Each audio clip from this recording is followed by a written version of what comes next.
Welcome to my channel Noora kitchen. అనపగింజలు పప్పు చేస్తున్నాను. చాలా అంటే చాలా టేస్టీగా ఉంటుంది.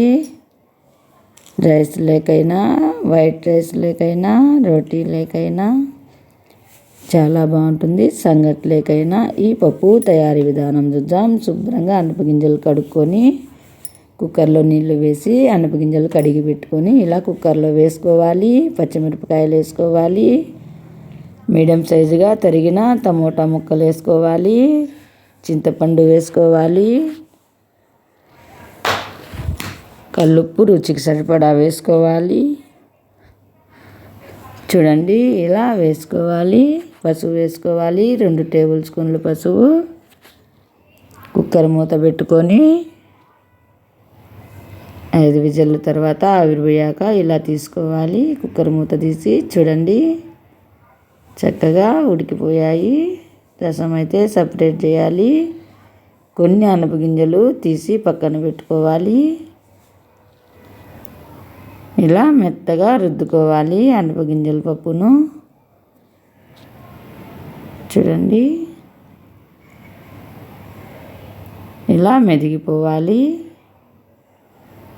ఇప్పుడు పక్కన తీసి పెట్టుకున్న రసం కూడా కొంచెం వేసి చూడండి ఇలా కలుపుకోవాలి. చక్కగా రెడీ అయిపోయింది పప్పు. చూడండి ఇలా మెదగాలి.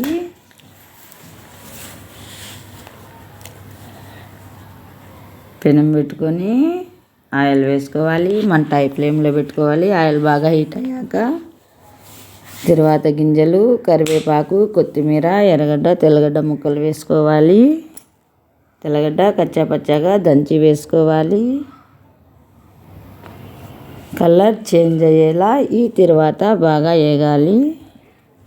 చూడండి వేగుతుంది.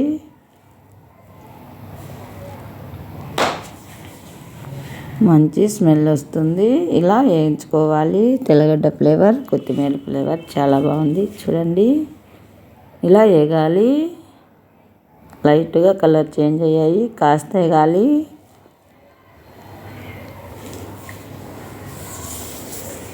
ఫస్ట్ టైం నా ఛానల్ చూస్తున్నట్టయితే సబ్స్క్రైబ్ చేయండి. మరిన్ని వీడియోల కోసం లైక్ చేయండి, షేర్ చేయండి. ఇండియా, దుబాయ్ వీడియోలు వచ్చాయి చూడండి.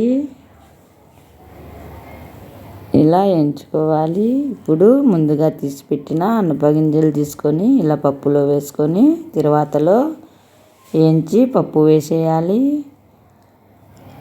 చాలా అంటే చాలా టేస్టీగా ఉంటుంది అనపగింజల పప్పు. ఇలా కలిదిప్పుకోవాలి. తరువాతలో వేసి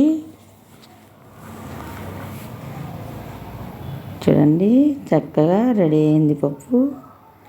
చాలా టేస్టీగా ఉంది. రైస్ రోటీలకైనా సంగటిలకైనా చాలా బాగుంటుంది. మీరు కూడా ఈ పప్పును ఒకసారి ట్రై చేయండి.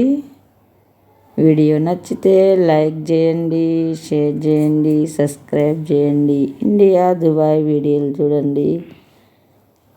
చక్కగా పప్పు రెడీ అయిపోయింది. చూడండి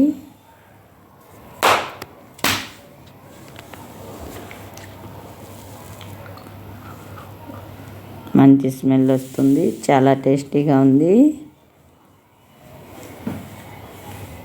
ఈ పప్పు తయారైంది. Thank you for watching video.